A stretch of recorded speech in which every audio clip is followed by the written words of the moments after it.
மாணவர்கள் படிகளில் தொங்கினால் இனி நடவடிக்கை பாயும். சம்பந்தப்பட்ட மாணவர்கள் மீது காவல்துறையினர் உரிய நடவடிக்கை எடுக்கலாம் என நீதிபதிகள் தெரிவித்திருக்கின்றனர். விவரங்களை செய்தியாளர் மாரிச்சாமியிடம் கேட்கலாம். மாரிச்சாமி, கூடுதல் விவரங்கள் என்ன?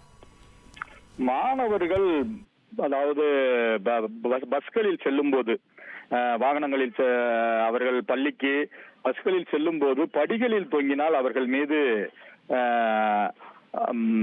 அதாவது நடவடிக்கை எடுக்கலாம். அவர்கள் மீது நடவடிக்கை எடுப்பதற்கு எந்த தடையும் கிடையாது என மெட்ராஸ் உயர்நீதிமன்ற மதுரை கிளையானது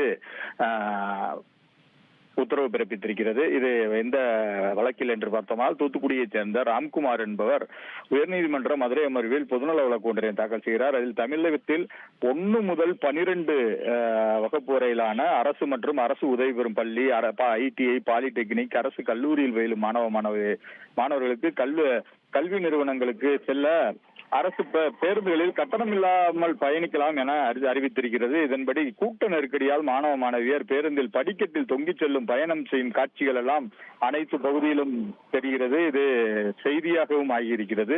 சில நேரங்களில் விபத்துகளால் மாணவர்கள் உயிரிழக்கும் நிலை கூட ஏற்படுகிறது என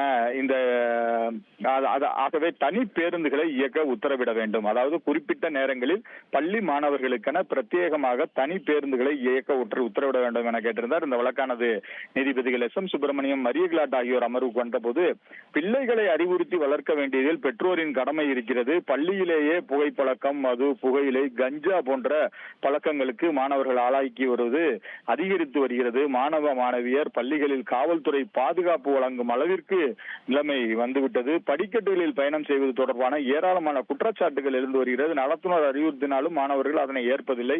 இது தண்டனைக்குரிய குற்றம். காவல்துறையினர் வழக்கு பதிவு கூட செய்யலாம். ஆகவே மாணவர்கள் பேருந்திற்குள் இருப்பதை உறுதிப்படுத்த உரிய நடவடிக்கை எடுக்க வேண்டும். அதனையும் மீறி படிக்கட்டுகளில் பயணம் செய்யும் மாணவர்கள் மீது காவல்துறையினர் உரிய நடவடிக்கை எடுக்கலாம் என கூறி இந்த வழக்கை முடித்து வைத்திருக்கிறார்கள் நீதிபதிகள்.